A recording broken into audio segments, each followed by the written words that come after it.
Welcome back to Gals and Goblins. This is a special Q&A episode. Well, we had a lot of different ideas for our episodes. What is this, Goblin time? Is this our first Goblin mode? Goblin mode. This is our. Yeah. I'm gonna say this is our first Goblin mode. We're going Goblin mode. This is welcome to Goblin mode. We asked our Discord some questions, and now we're going to give some answers. It would have been better if we set up the first. We asked them cues. We asked them some cues, and now we're going to give them some A's. Okay, Campbell, do you have the cues? I do. So Desiree Doll from Instagram asks, how did you decide to start podcasting your campaign? Has recording changed anything about the dynamics of the group? And did you notice yourself approaching anything differently than you would off mic? Well, the way we started this is the classic, I feel like how anybody starts a D&D podcast, where we all played together, and then we were like, damn, that was really good. We should make a podcast about this. Yeah. The first run was like it was really good. I think it was four sessions, and I was the DM. We ran it. It was still in Frogmont. We were different. Everyone was the same character, but like a little bit different. Yeah. And then a lot of the names were a little bit different. I think Principal Pat is the only one who's been the same name throughout. No, it was so good. I don't know if we'll ever reach that moment of playing D&D because it was too good. I always aspire to get to those 4 sessions, and I don't think we will. It was beautiful. It was like a perfect wrapped up 4 episodes. Yeah. Mm-hmm. And we were just kind of like we could record, and we've talked about podcasting before because Olivia and I are really big into NADPod, and Campbell, you've listened to. I'm talking about like before. I know. I'm working on it. Lily's I'm playing catch up. And Campbell, you were into Adventure Zone, right?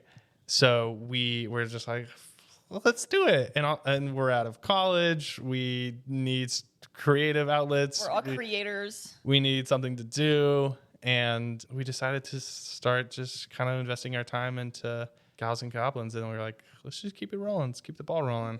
Yeah, I've always been like, not just listening to D&D podcasts. I've always listened to many different podcasts. So like the dream was like, oh, I want my own podcast one day, whatever that might be. And then it was like during the pandemic, I actually started with Dungeons and Daddies, not another D&D podcast. And then I went to not another D&D podcast. And then I was like, damn, we could do that.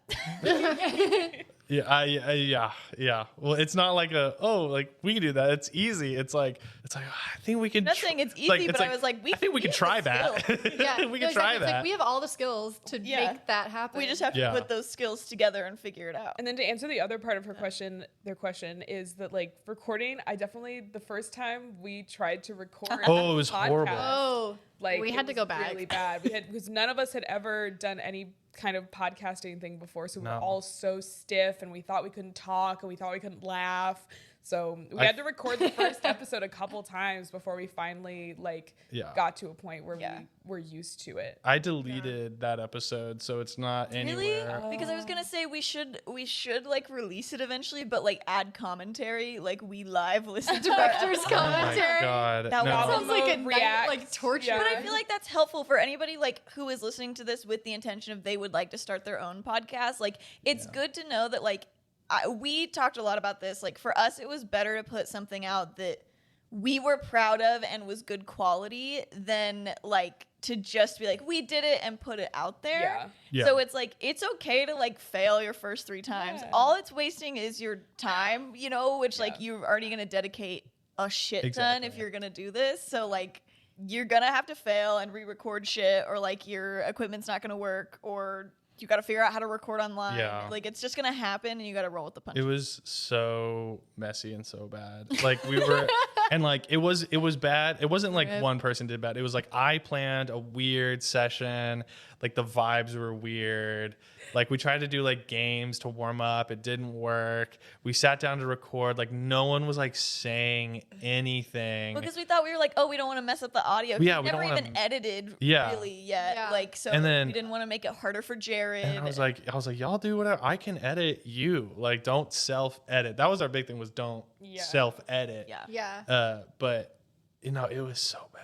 It was, And we recorded for like an hour, and I think 30 minutes into that recording, I was like, we should probably record a second one. I think we all, like, halfway through that recording, were thinking in our own heads of, like, we should just start over, but nobody, like, wanted to, like, stop and say that. But I think it was good for us to, like, finish I wish we had like, kept it. I think we, like, I turned off. Kept it. I You, think like, I stopped. fully deleted it out of everything. I think I deleted it, like, 2 days later. I was, like, ashamed. Burned it. I was ashamed of it. I think I stopped. I hit, like, the stop button, and we were just, it was, like, kind of quiet. It's like, good job, everyone. So how do we feel about doing that again?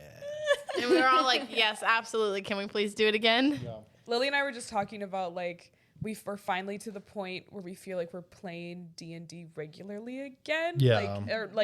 We're not. Where it's like a relaxed, like, let's do some crazy stuff vibe. I don't feel like I'm performing anymore. Yeah. It's definitely gotten to the point where we're much more comfortable. It took me a long time too. One of my friends is listening to our podcast, and she's like 4 episodes in, and she goes, "Oh, you're finally coming into your character." And I'm like, "Oh." I was like, I really appreciate it, because like role play was like so hard for me, especially like as we like started like recording it. Yeah. And I'm already not a role player, and then I was like, oh. Now we're recording. Now the whole world gets to hear me not do this well. Yeah. And now I'm like, oh, this is like, it's easy because we're just sitting around the table. Jared makes us sound really good. It does make us sound really good. That's the other part. Like, what's the dynamic? Like, like when you're on. I'm gonna take my headphones off real quick.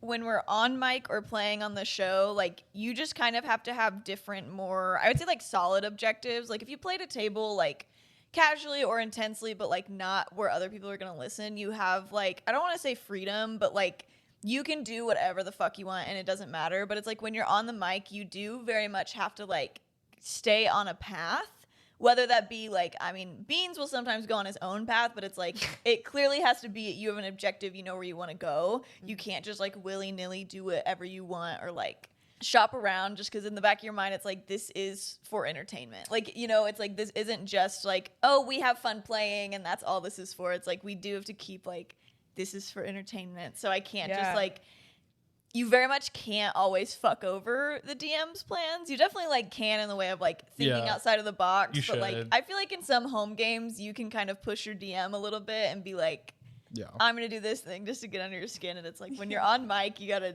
Or you can like do a bit together for 10 minutes that like no one else would understand, like an inside joke. Yeah, that your whole table is like, that's the funniest thing I've ever seen. You can bring in an inside joke and it'll be fine. But the other thing, like what you talked about, like Jared will make it sound good and stuff like that was, well, and I think part of the show is we didn't want it to be super long. Like one, for editing, that would take forever because we were initially releasing an episode a week, like a main episode a week. And that would just be really hard to edit 2 hours of audio fully with sound effects. And the other thing was that I feel as though each episode kind of needed to have some kind of structure, which is a little limiting because initially whenever we played together, it was, I think our sessions were about 2 hours, maybe 3 hours, which is still pretty short. I like to keep a tight game. I get tired pretty easily.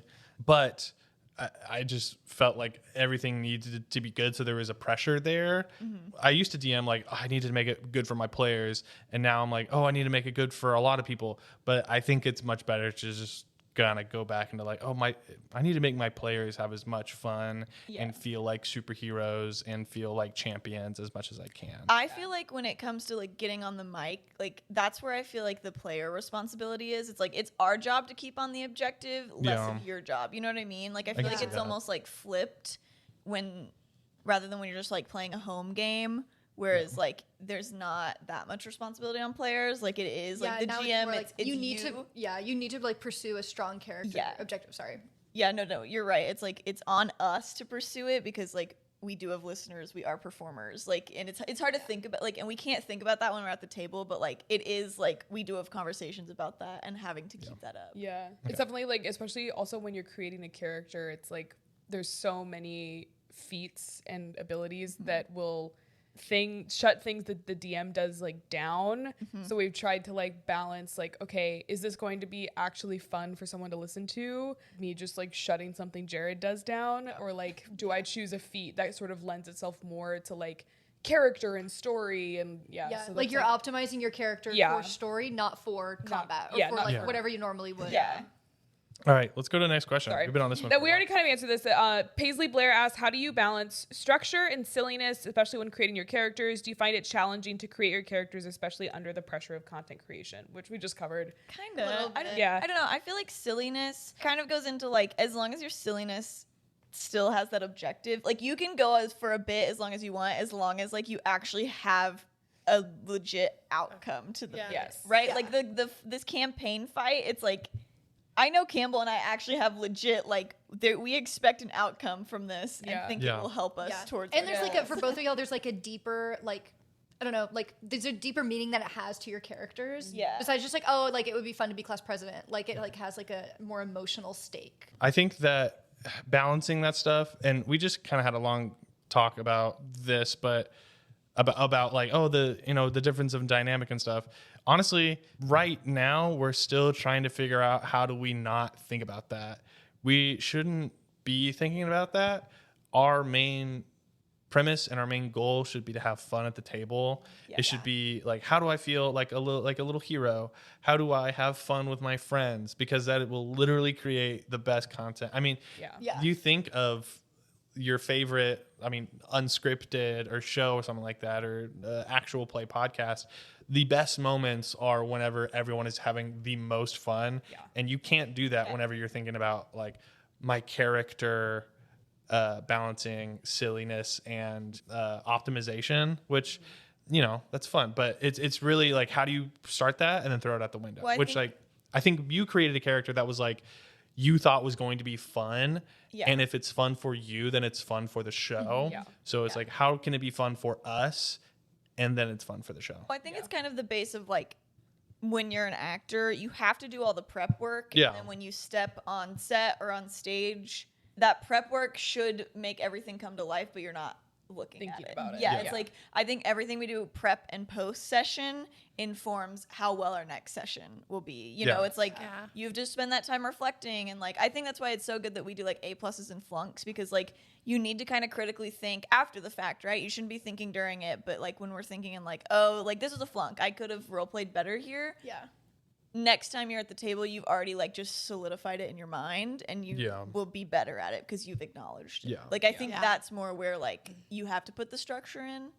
It's also like when you're like in acting, like when you're playing a character who's a villain, you can't like think of yourself as a villain. And I like, okay, we all like, we wanted this to be like a silly campaign. Our characters are silly to an extent. I think maybe I'm the most guilty of like playing silly. But it's like you don't want to play. You can't like think of your character as a villain. Like when you're playing your character, you can't think like, oh, like what they're doing is so silly. Like you have to like really, whatever it is, you have to really like want it and pursue it. And then if it happens to be silly, like that will show. And I think a lot of that is like the world that you've created. Like there's so many wacky characters, and there's so many like the imagery is silly, but then like the objectives and the story we're telling is not. And I really like that contrast. I think it's like a really cool way that we've balanced silly and serious. I agree. How much of the Gals' backstory is written by them versus how much does the DM determine? I love how much motive and depth each character has. Just wondering if the specifics are made up by the players, the DM, or both. That's kind of depends by character. I mean, it came out, like we started this and I was like, all right, write me something, give me questions. And that is mainly the tool of like, how do you love your character? Why do you want to play this character? And what about them excites you? And then specifics, and then like y'all come up with backstory, family and stuff like that. And then what you don't fill in is where I come in, and then I throw something at you in a session, or we come together and we discuss ideas of what we want it to be like. Yeah. I feel like Morgan's really discovered a lot. I don't really like do a lot of like backstory before we start playing, because I don't ever know like what kind of character they're gonna morph into. And so in the first couple of sessions before we like leveled up, there was like a lot to play with. And so I had like a whole different mix of different spells. And the ones that I gravitated to the most were how I like built my character overall. And so it was like the more fire I used, the more I was like, ooh, this is really fun. Like this really informs my character. And then it really like built her backstory. Why does she like fire? Like, where does this come from? How is her connection to nature? Because she is a druid. So it's like, where does all of it fit and mesh?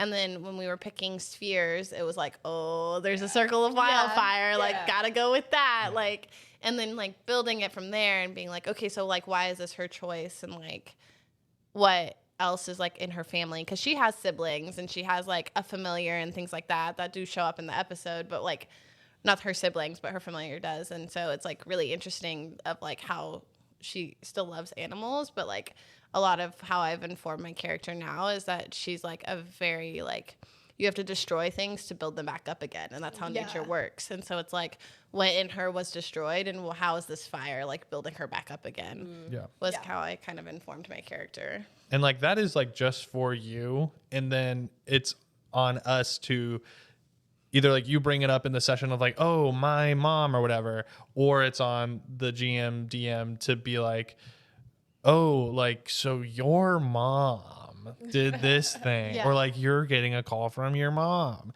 Like that is just for you until it becomes like actually part of the world, which is why it's like you should be excited about it. That's literally the point of the backstory, is for you to be excited about it. Like I think with Beans' backstory, like it's only gotten more detailed since our first session, like that was not recorded.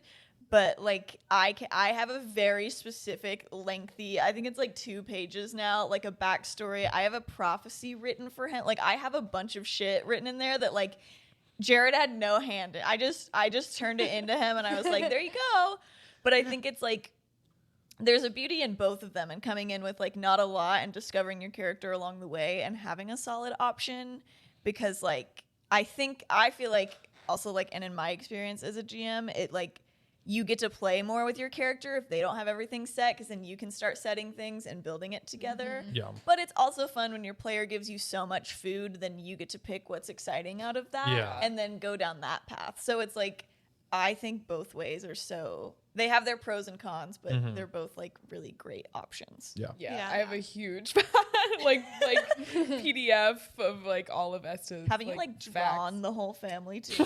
No, that is like so many people to draw. In a portrait. I would have to fit 16 kids and her 2 parents into the. I could not draw that, but I do have all of them have Y'all names. Have pets? No. Yeah, it seems like a no pet household. Yeah, no pets. But I've like named all 15 of her siblings. Like they all have their own like information about them, and like something I'll say about Esta's backstory going forward is she came up with stuff. I think it was like episode 8 or 9 or something like that, is when like you kind of came to me with like a idea of what you wanted, and I had like a big idea of what I wanted to do, like of like what I think you would really like. And so there will be, this might be a little bit too hinty, but I think what's interesting is what is the backstory that your character knows, and then what's the truth of so like that is an opportunity that like gets to be really interesting, of like what have you been told your whole life that's like true to you, and then what is like the actuality of the world, like what's reality. Well, that's really interesting too, now that we're discovering the other Ruidons. What is the reality? That's kind of fun. And like what's your point of view on your family, or what's your point of view on your parents and stuff like that, and then what is Rosie's gonna jump on the chair, or no? Nope. She give up on Sure, it. I don't. She does. She can't. There's too many blankets over there. And then what's reality? Which is something that I kind of haven't introduced yet, but I was going to introduce it soon. It's he really keeps fun. hinting at all these like, oh, I got so much. I got so much stuff. Esta's so you don't even know. You don't even know. I hint at stuff, and then it's like, oh, I got so much stuff for y'all, and then y'all are like, we're gonna campaign for a long time, and I'm like, okay. Jared's like, there's so much information to discover. There's so many things. My friends are running for president. Oh, okay. I found this knife. That's cool. I think we should all talk a little bit. I think someone asked this question. I didn't grab it, but we should talk about the differences between our original characters and then how we changed them for the podcast. Well, mine changed a lot. Morgan changed a lot. I think mine was the most heavily changed. Well, yours changed quite a bit too. No, a little bit. Beans just like things added, but I was pretty adamant. Like every time Jared was like, they need to be different, I was like, no, I'm not changing. I was like, the perfect character. You can't. The only thing that changed about Beans is he did not have an accent when I originally played. He still spoke in third person, but it was just like a stilted way of like Olivia speaking. But then I think it was like literally the night before we recorded, I went to Jared and I was like, hey, what do you think if Beans spoke? Well, really, the inspiration is NoHo Hank from Mary. I think it was. I think you talked like Beans does not do that, or like but not as good as that. No, but it was like that. But now it's like that sounds kind of like a little bit like Jar Jar Binks, but it was not. Jar Jar Beans. Okay. That's it. Lily's off the Looking for a new D&D podcast? Well, look no further. The Encounter Table is a D&D 5e comedy podcast about 4 unfortunate teens taken by an evil dark wizard and thrown into his own sick and twisted game of Dungeons and Dragons. New episodes come out every other Wednesday. But that's enough of me, though. Let's meet the cast and characters. Jordan Maka as Clarissa Coldshore. I think we should do a team vote. Who thinks we should go get potions? Raise your hand. Verbally raise your hand. Luke Godfrey as Scott Travis. Yeah, be scared, bitch! Fuck, my voice just cracked so hard. That was perfect. Fucking hell. America's DM, Mike Galato. Dex is like petting just fucking this crab. shit their pants. I swear. Guys, Who was that? I need to run off real quick. I'll be right back. No way. Did Otto actually just shit himself on record? Jola Joyce as Preston Adeline. I feel like I could die.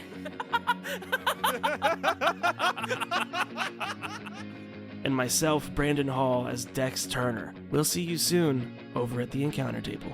This one goes out to my stepson. We've been in the same vagina under different circumstances. So here it goes.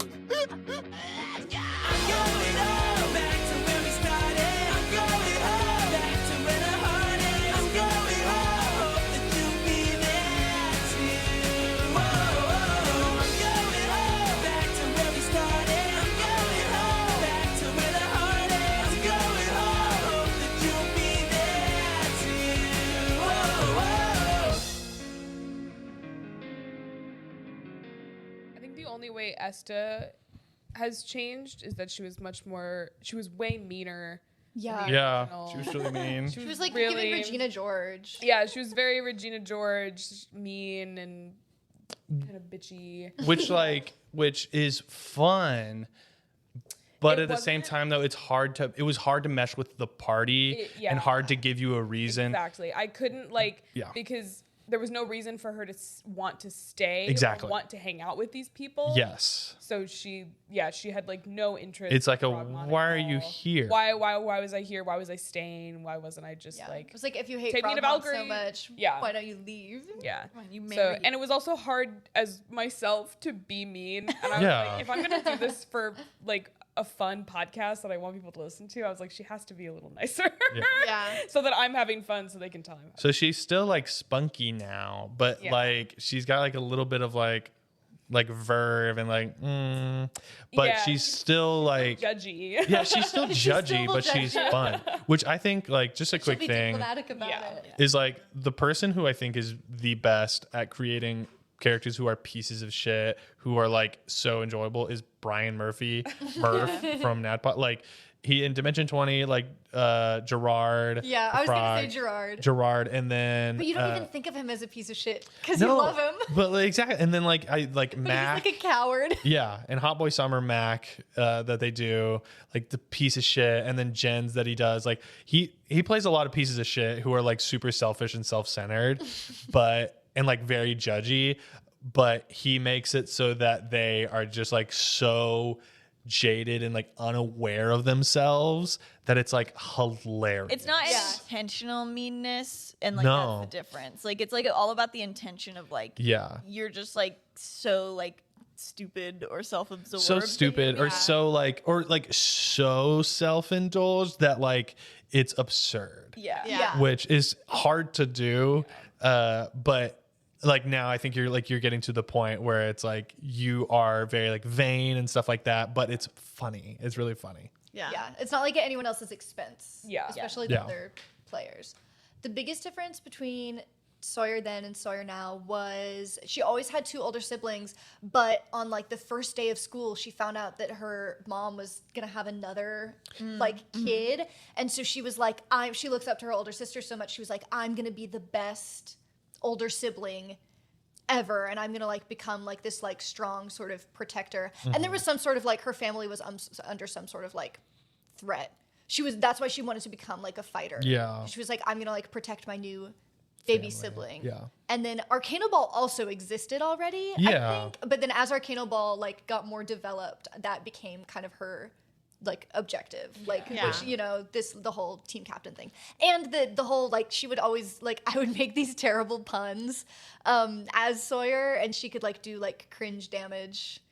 That was a short amount of time of cringe the cringe points. Talking about a lot. We talked about it yesterday when we recorded too. I would love to do that, but Lord. I mean, maybe, we just got to make it work. Maybe it's like down the line. I mean, it's totally, it's not like we can also do Jared created this fun system for it. It's on me because I stopped making as many puns, but there's so much on your mind. It was easier to make puns when it was a home game because like you're not really thinking about as many things. And now it's kind of like, how's the, you know, I'm still thinking about like pacing and stuff, even though like we said, like I've gotten so much more relaxed about just having fun and playing and not thinking like, how is this gonna sound?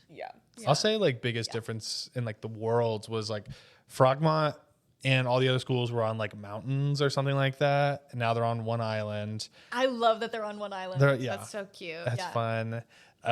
Y'all flew in an airship on the way to Frogmont the first time. And then like the first episode, it was like y'all falling out and like trying to like fix the airship and stuff.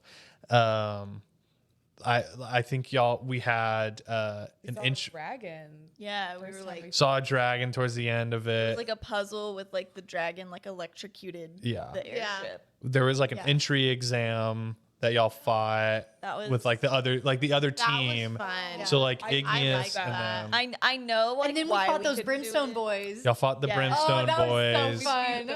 Out of those We kind of They're like wieners. Yeah. Yeah, but then there was that demon that came in at the end. that was our like wild. first boss showed up there. Once again, it was really good. It was really cool and really fun.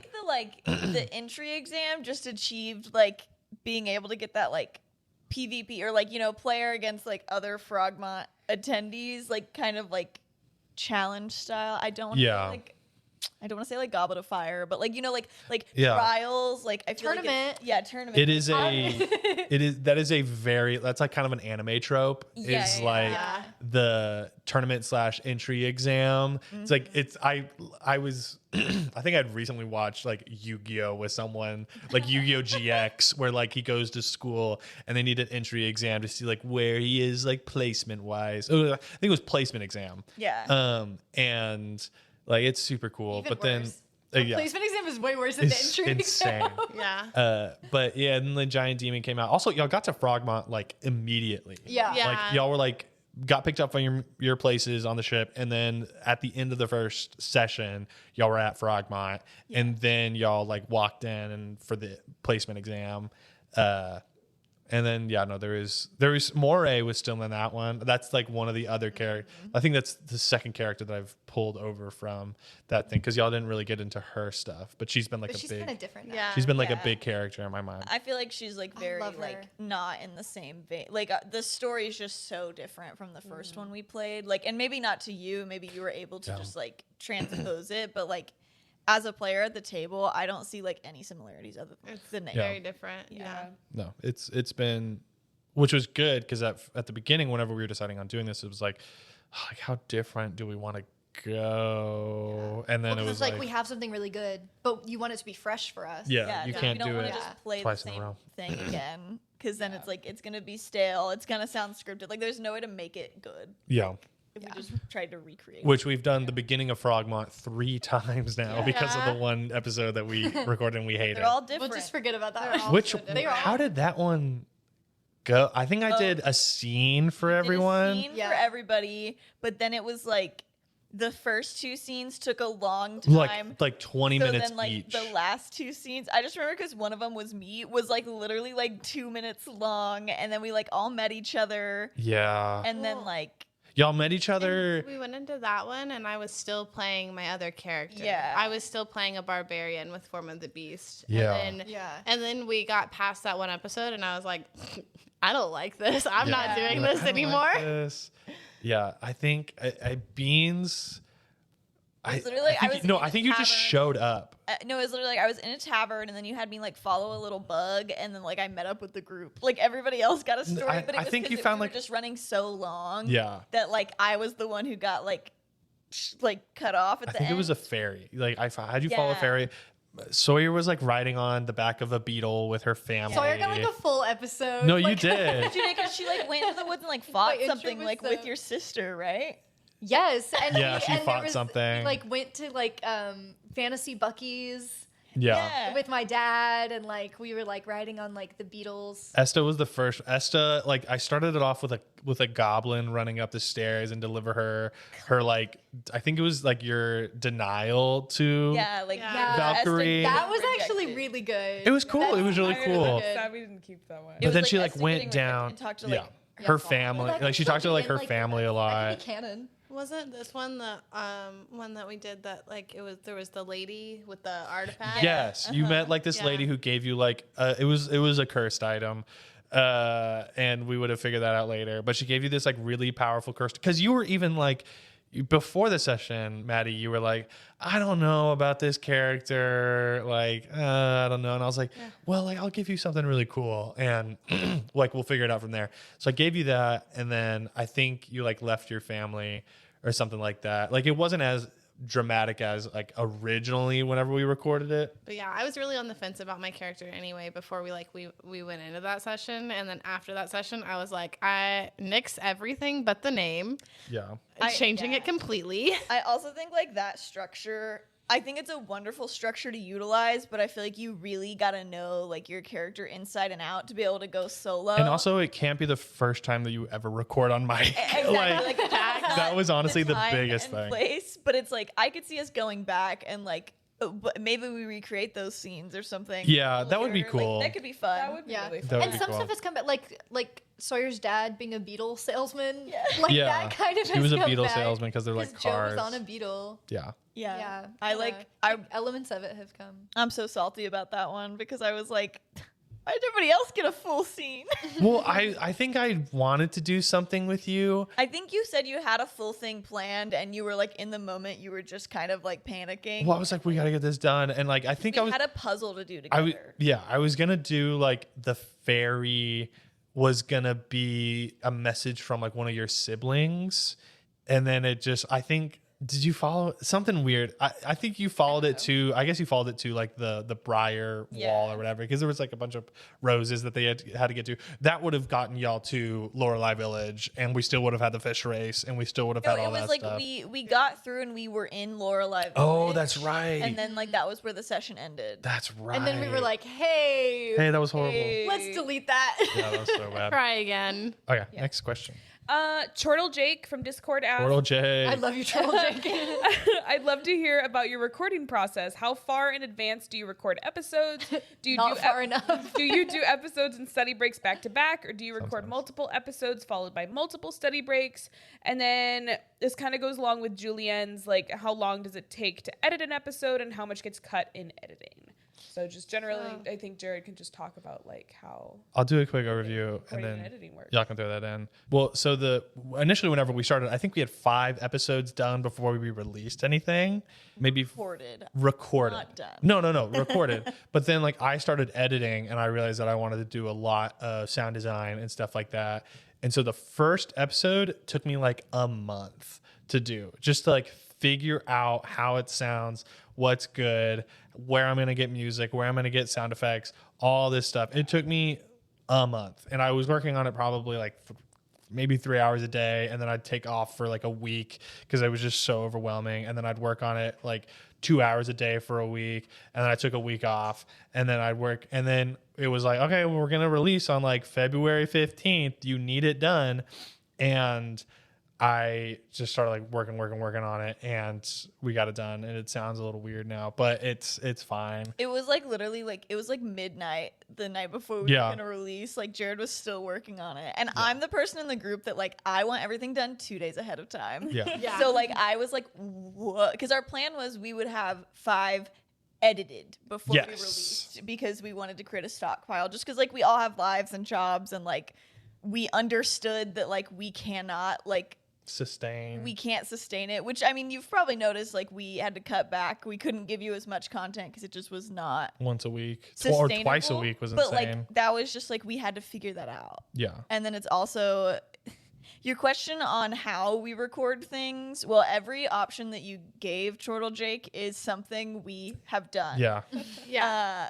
Ideally we record a session and a study break right after. It's just easy, and then you get the freshest like in our memory. But the last study break that you probably just listened to, we did that like 2 weeks after we recorded. Some nights some days we'll go for like 8 hours and record 2 episodes and 2 study breaks. Maybe a little bonus content. Yeah, like it just depends, because we all have different schedules. It's like as much as we can, as often as we can is the goal. Yeah. But like it doesn't always work out like that, and sometimes we have 7 episodes done in the backlog, and as of right now recording this we have 0 in the backlog. Zero main episodes recorded, but we have study break. We have a study break that's going to be released. We have a guest episode, and then we have a study break that we just recorded. And then we have, that study break that we just recorded is for the episode that's coming out this week. Yeah. And then we do a guest episode yesterday we recorded, and then today's Q&A. And then on Friday, we'll have another episode. Are we recording on Friday? Yeah. Okay, good. I do want to record on Friday. Next question from Well, I was gonna talk about editing real quick. Sorry. No, you're good. A lot gets edited out. What was the episode where you edited like 30 minutes out? The one where that was like our second one, our first one. I think it was Weenie Mysteries. Weenie Mysteries 4. Around. Oh yeah, I edited a whole section out of that because it was just pointless. Stupid. The whole point of editing is I've kind of taken a stance of like this needs to be a very well produced product. Because I'm insecure about like. To be honest, I'm insecure about it being good and being funny and entertaining story-wise. So I'm like, I really got to back it up with some music that kind of shows you what you're supposed to feel, and like sound effects that bring you back into listening. So I'll edit maybe 10 minutes out of like an hour and 20 minutes of recording, maybe 5 minutes. But those are all half-second likes, spaces. I make the audio a little bit quicker. I go from like, if right now we're speaking at 100%, that's the speed of it. I put it down to like maybe 98%. So we're a little bit quicker just because of that attention span thing. And so we sound clever. Yeah. And so we sound so like jokes and stuff like that. I edit literally how quick our jokes are, or sometimes I'll edit out us saying, "Oh, Esta says," instead I'll just have you say it. Yeah. So it sounds like you know your character, and it sounds more like a conversation than players at a table saying it, which I think is cool and fun. That's just to create the product that I want to put out there. And then how long it takes is I've actually timed how long I've been doing it. I've working on this episode. Right now I'm at about 8.5 hours, and I probably I have fully cut it, and now I'm doing sound design. And it'll probably take me another hour and a half, maybe 2 hours.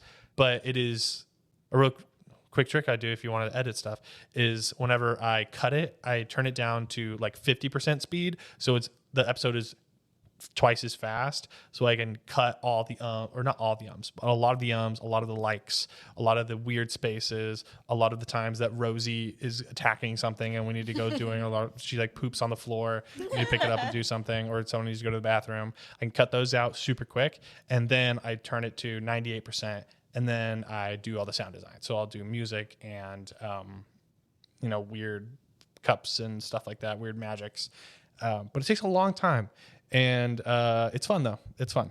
But yeah, we've definitely, something I've heard kind of across the board talking to other actual play podcasters is like they're very surprised how short our episodes are. And they're surprised to learn that like I feel like we try not to record more than like an hour 45 a session, like 2 hours maybe. I think the guest episode is the first one we've hit 2 hours on an actual like play.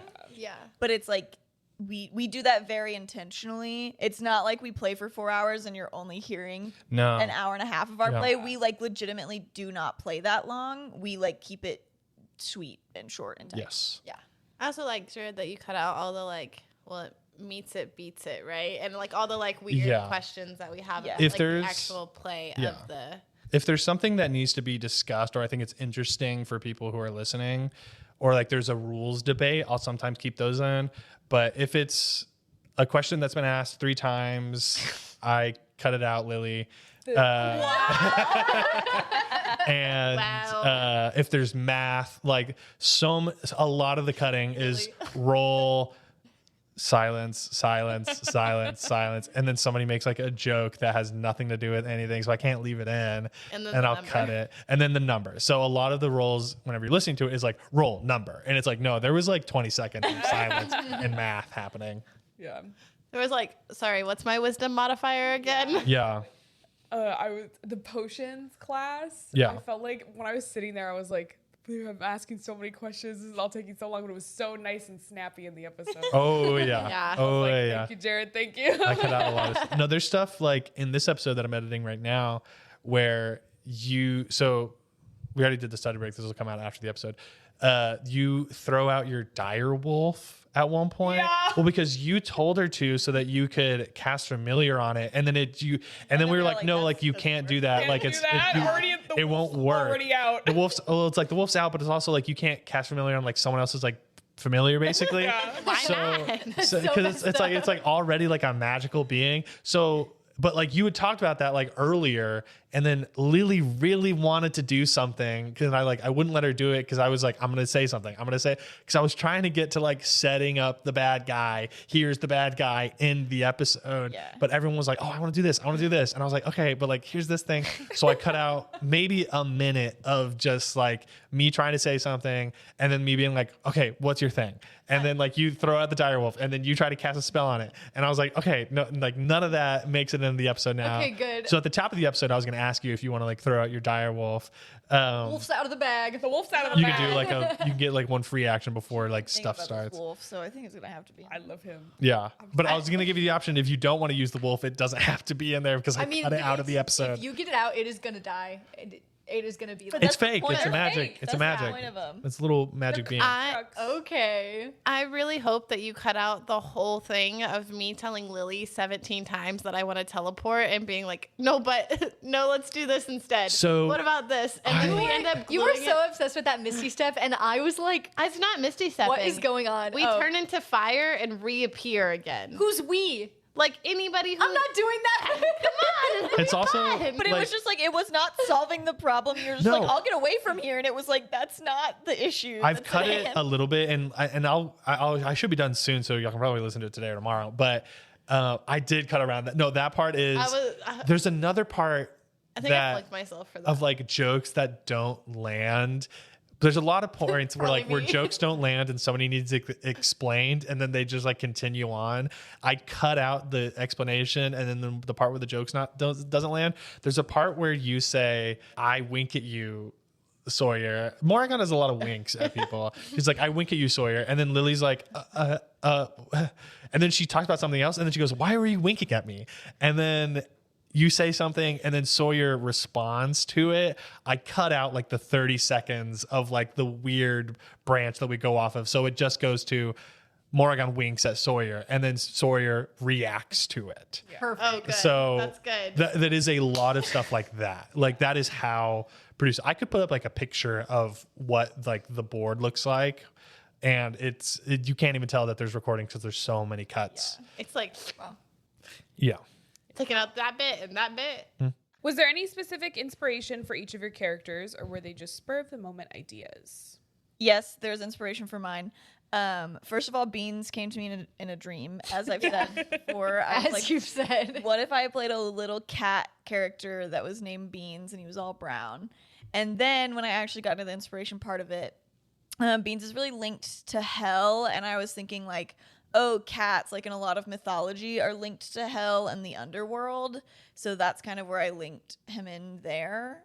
Because I was kind of thinking like, oh, like black cats are often like cast aside or seen as like evil too.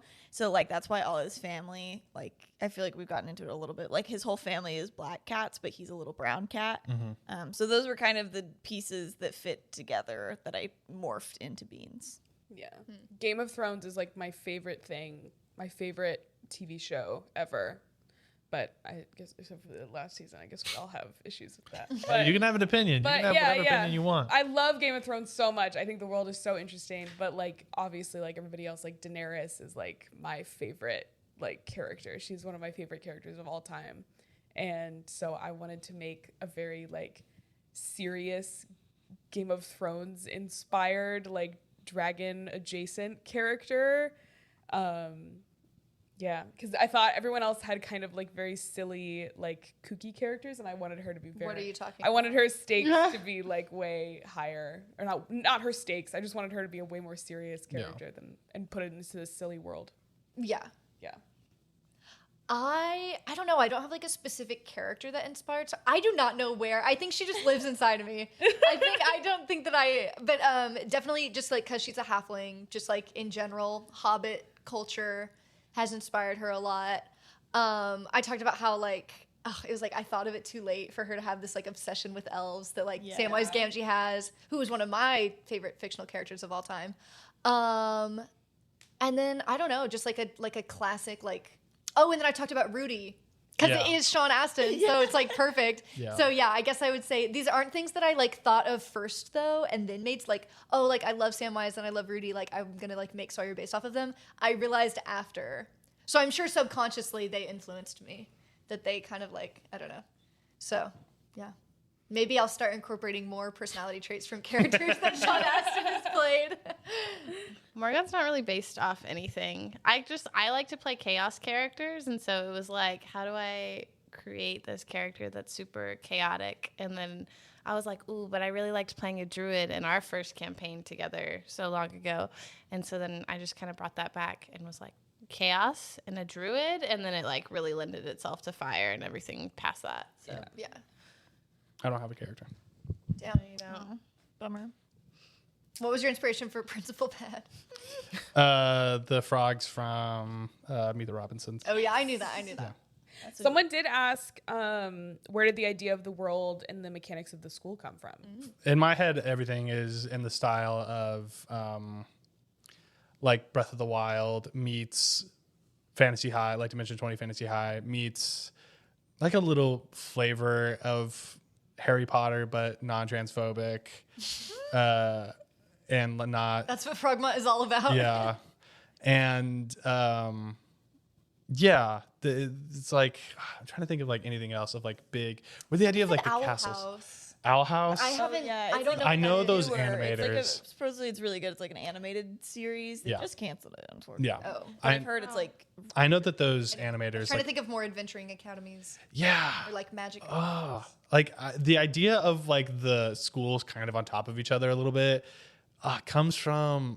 I think it's looking at the NADPOD mat that we have of Bohemia of Galateron, I think it is. Oh, yeah. Galateron is like stacked on top of each other, and I was like, oh, like an island where everything is on top of it. That would be really cool. And also, I think Avatar: The Last Airbender of like the four kind of vibes going on. Are you sure you were inspired by Pandora at Disney World with all the floating rocks? Oh. I know this isn't like how you were inspired, but a lot of the plot gives me like Throne of Glass, like Heir of Fire vibes.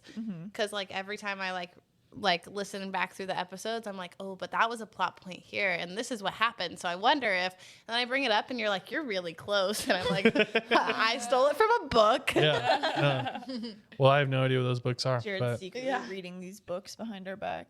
Yeah, I secretly read actually. So. Doubt it. Which? Stop.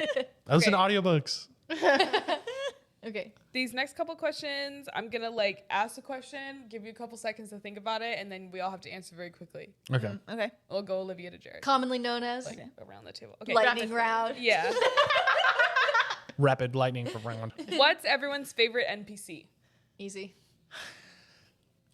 Can't say beans. Can't say beans. She looks like she's gonna say B. She does. She hates all of them.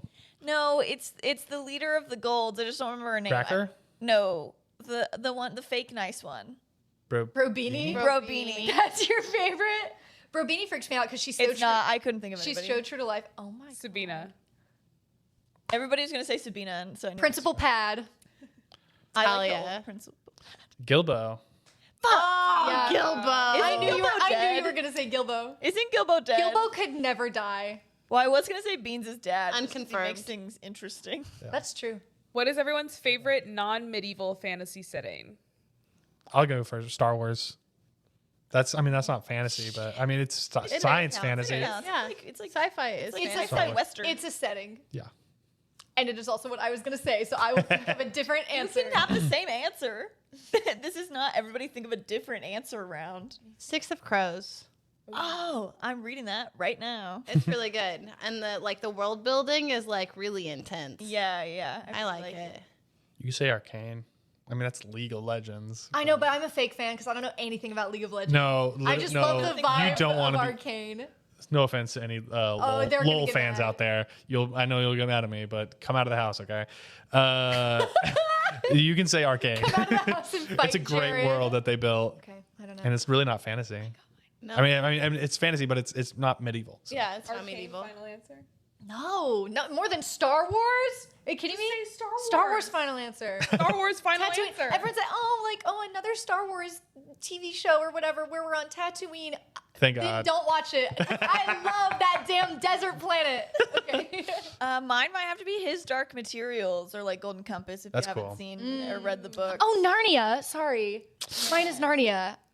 I literally have to actively stop myself from talking about Narnia 24/7. Yeah. And I didn't say. Oh, that is. I was gonna wait, say that's medieval. That's not what the question. That's is. not medieval. What is it? It counts as like medieval fantasy setting. You got swords and bows. But they're not. But the kids are from like what? Is it the 40s? Yeah. But Narnia is in. But like the point is Narnia. I don't want to go to the 40s. Exactly. Facts. I want to go back to Facts. the medieval. Check. Mine's Dark like, Ages. it's like a high tech fantasy. High alternate tech? reality. Like Where's cyberpunk. the tech? no, I'm No, talking no, about no. hit mine. Oh, okay. I was like It's not all Narnia. about Lily. Okay. Okay, but we were literally talking about that. No, it's Campbell it's, is Star of course Wars I your didn't say final Narnia answer? because it's fantasy. You mean I also cyberpunk? love- Like, No, not cyberpunk. Oh, sorry. High tech. Cyberpunk is in a Different. okay, like- that's my bad. Yeah. Okay. I also love modern fantasy, like Yes. just moving all of these mechanics to like a modern day setting. Well, I eat It's that like shit. yes, I have magic powers. Yes, I like poop Drive in a the toilet. car. Yeah. Also poop in the toilet. in terms of like setting of like fantasy non-medieval, honestly even medieval, I would fight to the death that I think that Star Wars is the greatest and most expansive universe. I mean, it's literally a universe. It's- and they did that on galaxies, purpose. the like expanded universe, all that, like legends and all that. Like it is the coolest fucking universe. And I made I was at work the other day and I made like a long notes of like if you watch or if you consume Star Wars media in this order, you will witness one of the greatest stories of all time. Like it is like it starts with like episode 1 and then you go to Tales of the Jedi and then you got to watch like episode 2, then you watch Clone Wars and then you read the Brotherhood book and then like it's like all this Clone stuff. Wars. No, it's like all this stuff. It's like in specific order. If you watch it, you will like receive the best story ever. because like that is like the world gives that. I'm gonna homeschool very the laborious kids that I may or may not have, and then that's what we're gonna do. You're gonna watch all that stuff. It's gonna be Star Wars media in chronological, or maybe not chronological. There's in the certain most ways. heart-wrenching order. Yes, in most heart-wrenching order. Yeah. Also, if you're thinking Star Wars is sci-fi, Star Wars is not a fantasy setting. It is. Pull yourself together. It is. What are you talking about? They have swords. It's swords. They're knights. But they're And if you disagree, I guess you'll just have to comment on every post and how much you disagree. Like and subscribe. Okay, another question. Really argue with us. Yeah.